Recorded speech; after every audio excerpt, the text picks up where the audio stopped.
Nel 2204, your project vlogger host. Subscribe! Magandang araw Pilipinas! Isang napaka-importanteng milestone ang natapos ng ating very own Miss Filipinas sa international stage. Yes, you heard it right. Done with a closed-door interview. Ibinahagi niya ang napakagandang mensahe. I spoke from the heart, stood in my truth, and carried my purpose with grace. Now, all roads lead tomorrow, the coronation night.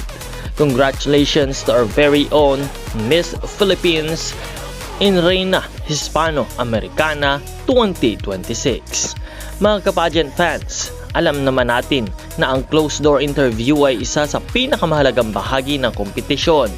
Dito mas nakikilala ng judges ang kandidata hindi lang sa ganda, kundi sa kanyang puso, advokasya, intelligence at authenticity. Sa pageant ng Reina Hispano-Americana, napakalaking factor ng interview round.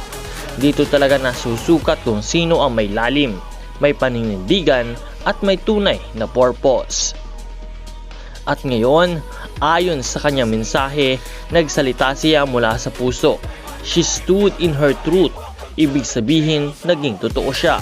Walang pretensions, walang scripted, kundi pure sincerity at confidence.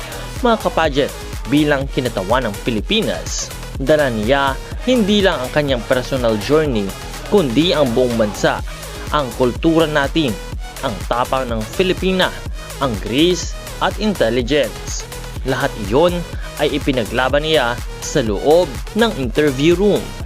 Gusto rin natin na bigyan ng recognition ang kanyang glam team na naging bahagi ng kanyang journey. Talagang world class ang preparation. Ngayon, lahat ng mata ay nakatutok na sa coronation night. Lahat ng paghahanda, lahat ng pagod, lahat ng sakripisyo, dito na magbubunga. Kaya naman mga kapaget, ano man ang maging resulta, ay proud na proud tayo dahil ibinigay niya ang kanyang best para sa ating bansa. Hindi madali ang laban sa international stage, pero ang puso at dedikasyon ng isang Filipina Queen ay walang kapantay. Sa tingin ninyo, makakapasok ba tayo sa top o may chance ba for the back-to-back crown? I-comment ninyo ang inyong predictions sa baba.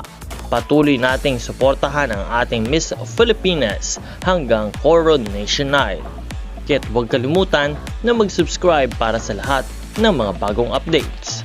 This is Nel 2204. Maraming salamat sa inyong panonood.